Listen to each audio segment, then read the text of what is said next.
안녕하세요 여러분. 노마드와 함께하는 미술사 이야기. 오늘은 산티아고 순례길과 로마네스크라는 제목을 가지고 여러분과 함께 의미 있는 시간 나눠보도록 하겠습니다. 본래 산티아고 순례길이라고 하는 것은 약 1000년 이상 된 오래된 프랑스에서 스페인까지의 순례길을 일컬어서 산티아고 순례길이라고 하는데요. 그 최종적인 목적지는 산티아고 데 콤페스텔라라고 합니다. 지금도 사람들이 포르투갈이나 스페인이나 프랑스에서 출발하는 여러 갈래의 산티아고 순례길이 있는데요. 본래 이 순례길은 프랑스의 네 지점, 즉 파리와 베즐레, 르피, 아르르에서 이 네 지점에서 각각 시작을 해서 산티아고 데 콤페스텔라까지의 긴 순례 여정을 일컬어서 산티아고 순례길이라고 일컫습니다. 약 1000년 이상 된 오래된 순례길입니다. 지금도 수많은 사람들이 명상과 사색을 하면서 걷는 각광받는 그런 순례길이죠. 제주도의 올레길이요. 바로 이 산티아고 순례길에서 그 모티브를 따왔다고 합니다. 그리고 얼마 전에 모 방송국에서 프로그램에서 산티아고 순례길을 걷는 순례자들을 대상으로 하숙집을 운영을 해서 그들에게 음식과 하숙을 제공하는 그런 프로그램을 했었죠. 그래서 요즘에 산티아고 길이 우리 한국 사람들에게도 꽤 친숙한 길이 되었던 것 같습니다.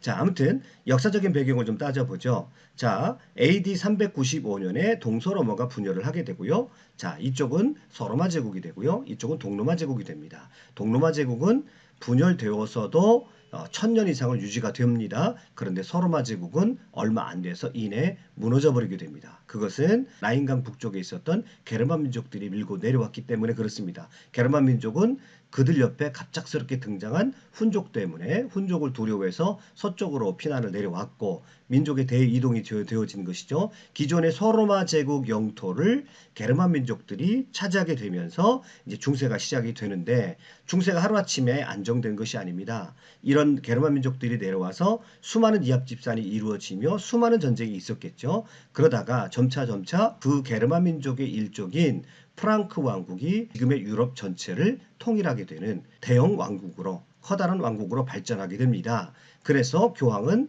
AD 800년에 카를로스 대제에게 서로마 제국 황제, 서로마 제국의 전통을 잇는 황제로 대관을 하게 됩니다. 그러니까 이 서로마 제국 지역에 게르만 민족들이 내려왔고 그 게르만 민족 중에서 프랑크 왕국을 중심으로 유럽이 통합되기 시작했다라고 말할 수 있겠고요. 그때 7세기에 서남아시아에서 발원했던 이슬람 세력이 이 아프리카 북부를 타고 올라와 가지고 스페인 일대를 또 이 이슬람 세력이 지배하고 있었습니다. 그 왕조를 후마이야 왕조라고 하죠. 그 뒤에요. 이 프랑크 왕국은 서프랑크, 동프랑크, 중프랑크 이렇게 해서요. 오늘의 프랑스, 독일, 이탈리아의 근간을 이루게 되죠. 그래서 오늘 우리가 알고 있는 유럽의 대체적인 모습이 9세기 또는 10세기경에 완성이 되어집니다. 그러니까 로마가 서로마 제국이 멸망하고 오늘 우리가 알고 있는 유럽의 대체적인 모습이 형성되어지기까지 혼란의 시절 수많은 전쟁과 수많은 갈등들이 있어야 했습니다. 이렇게 중세가 틀을 잡아가는 과정에 있어서 수많은 전쟁들과 혼란이 있었습니다. 5세기에서 10세기 사이에요. 자, 그래서요. 그 당시에 중세인들은요. 고단한 삶에서 벗어나 삶의 근본적인 해답을 찾고자 하는 욕구가 생겼겠죠. 그들에게 가장 확실한 위로는 내세였습니다. 아무리 현세가 혼란스럽다 할지라도 내세에 천국을 갈 수 있다면 그들은 그 현실을 감내할 수가 있었습니다. 그래서 어떻게 하면 그들은 내세에 대한 확신을 가질 수 있을까라고 하는 것이 그들의 최대 관심사였습니다. 그래서 중세 기독교인들은 천국에 가려면 죽기 전에 일생 동안 저지른 죄를 용서받아야 된다고 믿었고요. 성지순례는 가장 확실한 참회의 방법으로 등장하게 되는 것입니다. 그리고 육체적인 고통을 수반할수록 정신적인 위로 자기들이 천국 갈 수 있다라고 하는 그런 확신들은 더 커지게 되는 것입니다. 그래서 중세 사람들의 최대의 버킷리스트가 하나 탄생을 하는데 그것이 바로 성지순례였던 것입니다.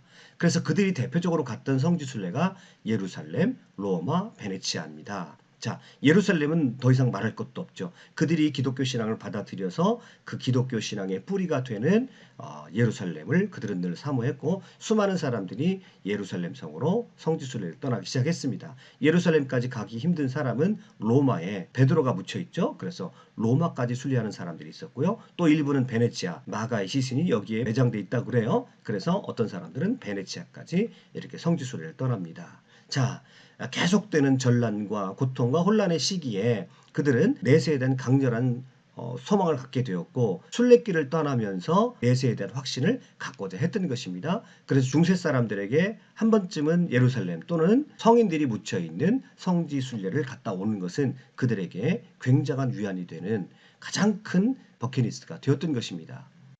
자, 이 모습들이요 중세 도판에 새겨진 중세 순례자들의 모습이라고 합니다.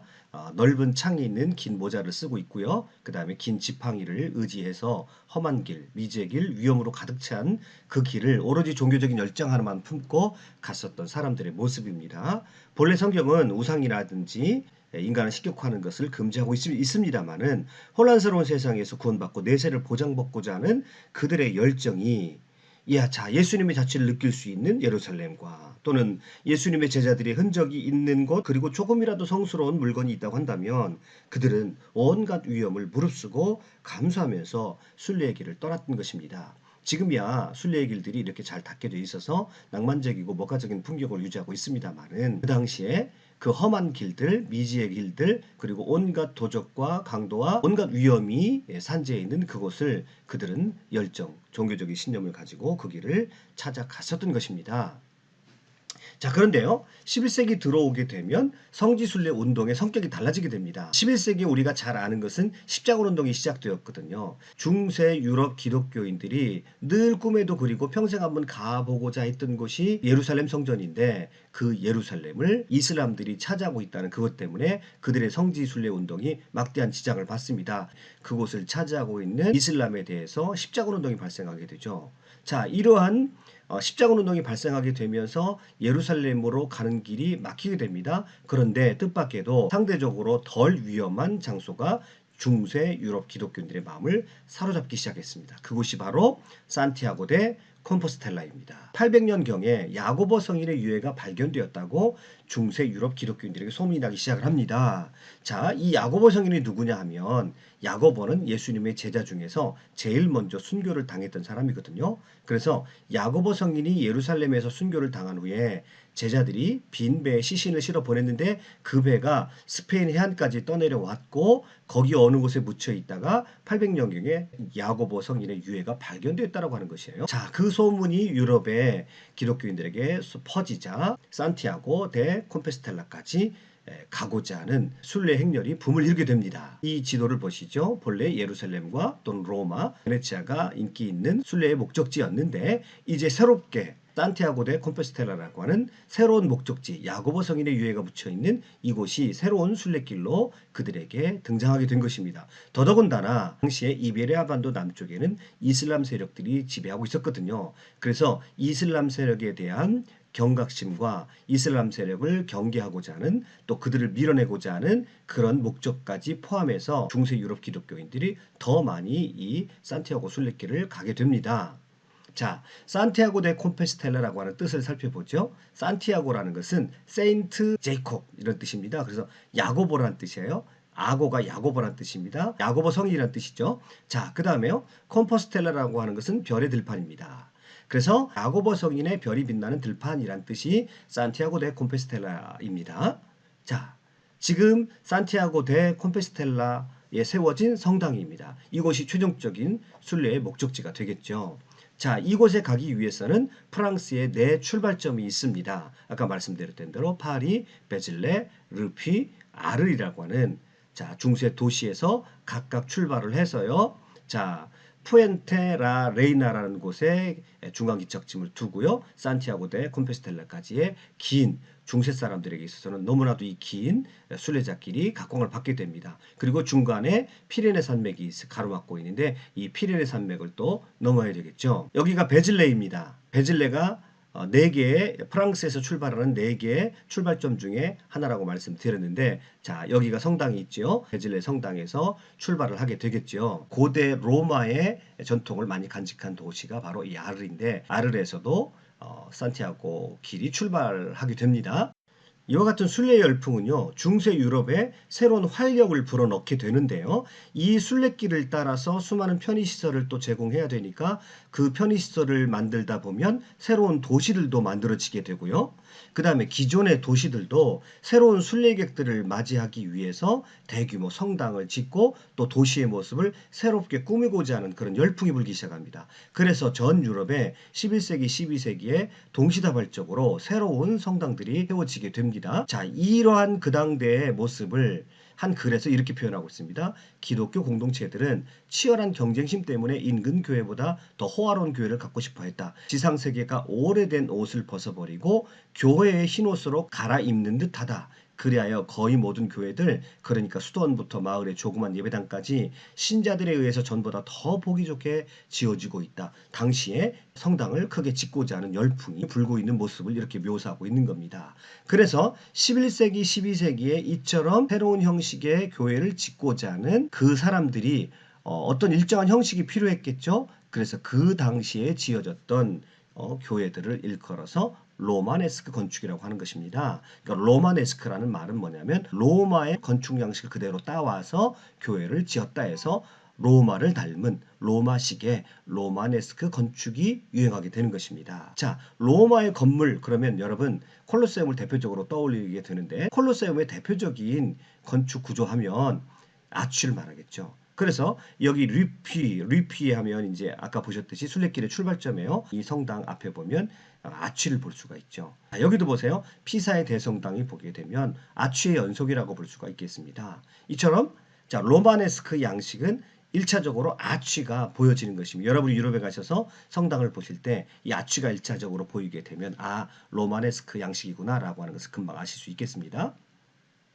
자, 이 아치는요, 이와 같은 이제 위에가 둥근 모습을 하고 있죠. 그런데 아치가 길게 공간을 확보한 형태, 이것을 일컬어서 베를볼트라고 하는데요. 자, 이 로마네스크 양식으로 지어진 교회들을 보게 되면 이렇게 둥근 천장의 모양을 가지고 있는 볼트 천장을 가진 긴 복도를 가지고 있는 건물이 지어지게 됩니다. 천장을 돌로 된 볼트 천장으로 만듭니다. 그러면 돌을 이 위에 얹어놨기 때문에 하중이 많아지겠죠. 그러니까 이것을 견디기 위해서 기둥과 벽이 두꺼워지고요. 상대적으로 이 하중을 견뎌야 되기 때문에 창문을 크게 할 수가 없습니다. 그래서 작은 창문을 갖게 되고요. 따라서 실내가 약간 어두운 형식의 로마네스크 양식의 교회들이 지어지게 됩니다. 이것은요, 기독교 공인 이후에 로마의 공공회당이었던 바실리카 형식의 예배당을 지었던 것과 대조가 되는데요. 이 바실리카 양식은 우선 천장이 나무로 되어 있습니다. 그에 비해서 이 로마네스크 양식의 교회들은요,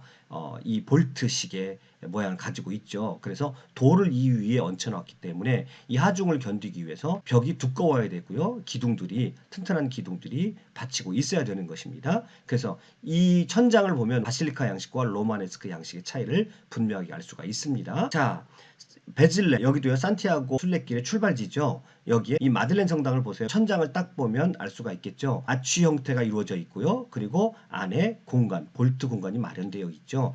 로마네스크 양식의 또 전형적인 특징은요, 이렇게 십자가 모양을 하고 있습니다. 그러면 이 십자가 모양을 하고는 이 가운데 부분은 특별한 구조물이 좀 필요할 것 같죠. 그래서요, 이 아치가 길게 공간을 확보한 채 펼쳐져 있는 것을 볼트라고 하고요, 배럴 볼트라고 합니다. 그런데 이렇게 양쪽으로 교차되는 볼트를 그로인 볼트라고 하는데요. 대부분 이 그로인 볼트 위에 돔이 이렇게 세워지거나 아니면 이 위에 종탑이 만들어지겠죠. 그래서 이런 모습을 하게 됩니다. 십자가 모양을 하고 있고요. 그리고 여기에 그로인 볼트 구조물 위에 종탑이 올라가 있는 모양이네요. 전형적인 로마네스크 양식의 교회가 되겠습니다. 이 측면에 보면 아치형의 구조를 이루고 있는 것을 볼 수가 있습니다. 피사의 사탑으로 유명한 피사 성당인데요. 이 로마네스크 양식의 교회는 또 이렇게 종탑을 따로 만들어 놓기도 합니다. 우리가 알고 있는 피사의 사탑은 사실은 피사 대성당의 부속물로 딸려 있는 이제 종탑이 되는 거죠. 그런데 이 피사 성당을 보게 되면 로마네스크의 전형적인 모습, 즉 아치를 볼 수 있고요.